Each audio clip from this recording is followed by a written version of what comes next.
c'était super, je me suis ouverte à plein de cultures différentes, j'ai tout vécu de l'intérieur, j'ai même perdu 4 kilos. En fait, j'ai été en prison. Pour crime. Non mais je vous rassure tout de suite, aux États-Unis, tout est un crime, de toute façon, on ne rigole pas là-bas. Ils ont même arrêté un mec l'autre jour pour tentative d'attentat, juste parce qu'il avait lâché une caisse dans un avion, quoi. Bref, c'était qu'un soir, je revenais tranquille, un week-end à Santa Barbara. Tu me diras pourquoi j'ai le mal de vivre. Et j'ai essayé de doubler une voiture. Enfin, plus précisément, Vane. Un van, ouais. Des fois, dans la barine. Un van. Donc, c'est vrai que j'ai dû faire un bref excès de vitesse à ce moment-là, c'est vrai. Et d'un seul coup, j'ai une voiture de flic derrière moi avec les gyrophares et tout, quoi. Donc, normal, je ne fais rien. Et, une deuxième, une troisième, bon, je ralentis, hein, je ne suis pas débile. Et puis, au bout de la cinquième, quand même, je m'arrête. Non, je suis française. Ça va. Ouais, bah, mauvaise réponse. Hein. Même avant l'affaire DSK, les Français, on avait déjà une mauvaise réputation. Donc ils m'ont directement menotté et emmené dans une prison locale, toute mignonne, une sorte de prison market. Excusez-moi, combien je vous dois là? Parce que je dois y aller, j'ai mon cours de danse country ce soir et comme je suis arrivée en retard la semaine dernière. Ah, je suis arrêtée pour délit de fuite. Cool, je suis passée sur CNN. Ah, c'est un crime. Ah, je peux appeler une personne 1 minute. Ok. Allô, maman. Oui, c'est ça. Écoute, alors, je ne peux pas rester très longtemps. Tout va bien, je suis en prison. Non, je ne peux pas passer par la case, c'est pas. Écoute, ma caution, celle-là, va 10 000 $. Réponse A, je sais que tu as déjà payé ma caution il y a 4 ans, donc appelle Stéphane Plaza. Réponse B, je pioche dans la caisse de communauté. Réponse C, je peux demander l'habeas corpus, mais bon, ça fait chier d'apprendre le latin. Et réponse D, Quoi, je me démerde tout seul? Mais maman, mais je sais, j'avais pas roulé 67 sur la route 66 limitée à 66.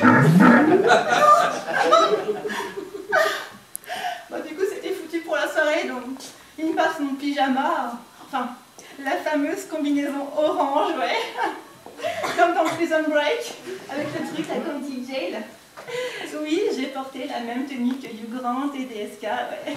Mais trop qu'ils me prennent en photo. Bah d'ailleurs, c'est ce qu'ils ont fait, hein.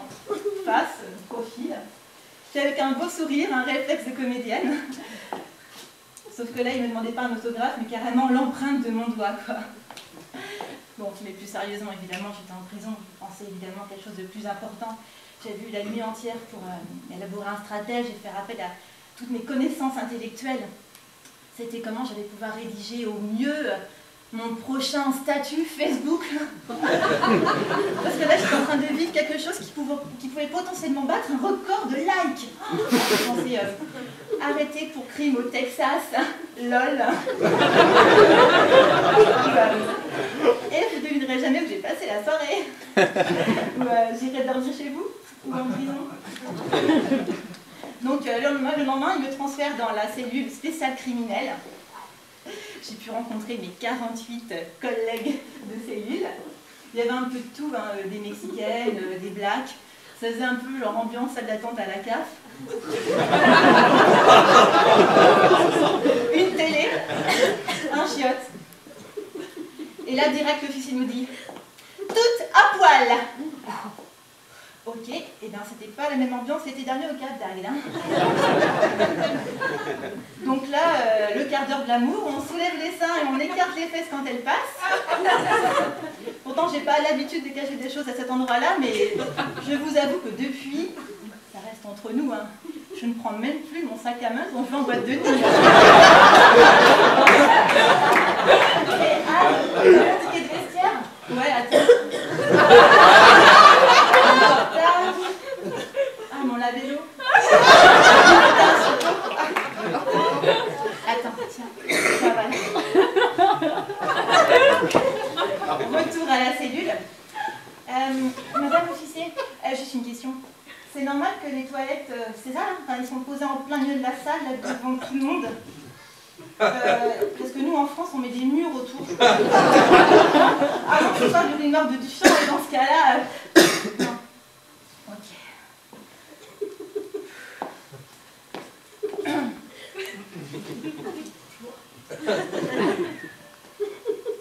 Hello. Hola. Pourquoi je suis là? Ça ne va pas. Et toi? T'es mexicaine? Oui, mais pourquoi t'es là? Parce que t'es mexicaine? Oui, mais qu'est-ce que t'as fait? T'avais pas de visa? Bah, fallait prendre une Mastercard. Oh, c'est de l'humour, hein. Et toi? T'as poignardé 3 enfants, que t'étais possédée par un esprit maléfique. Oui. Et, et ton mari? Non? Ah, ouf. Ah bah ça va alors. Et des fois les gosses...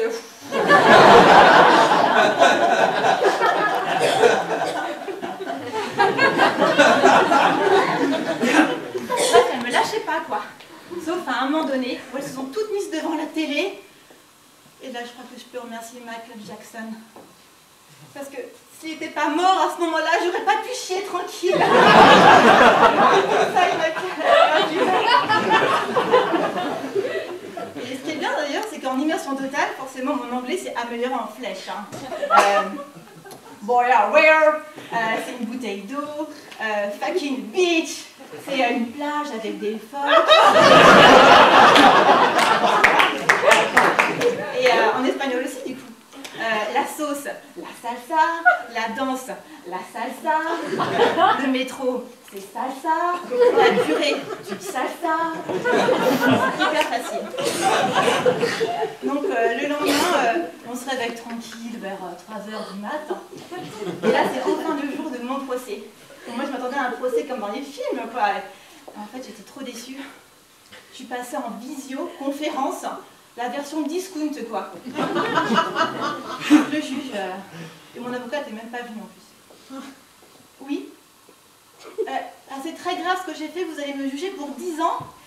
Excuse-moi, Perry Mason, je t'interromps tout de suite. Il n'y a pas que toi qui peux juger ici, ok? Dans ta cuisine, je t'ai attribué une note de 6. Tu n'étais pas assez présent avec nous. En plus, c'était dégueulasse. Pour l'ambiance, je t'ai attribué une note de 4. Parce que volontairement, c'est original, ok? Mais Michael, c'est comme quelqu'un qu'on appréciait tous. Enfin, surtout les enfants. Donc, c'est dommage. Et enfin, pour la déco, je t'ai attribué une note de 2. Parce que c'était pas en rapport avec ton thème. Et puis, de toute façon, il n'y avait même pas le table pour manger. Donc, ça l'a rendu une mauvaise poêle. Il n'a pas trop aimé. Et elle m'a jeté de l'audience. Et au bout de 5 petites heures dans une salle chauffée à 10 degrés, ma traductrice m'annonce... Oui, j'avais une traductrice, ouais, la classe. Beverly, une vietnamienne. M'annonce enfin, Anne, you are free! Free! Et là, j'ai tout compris. Bref, j'ai été en prison.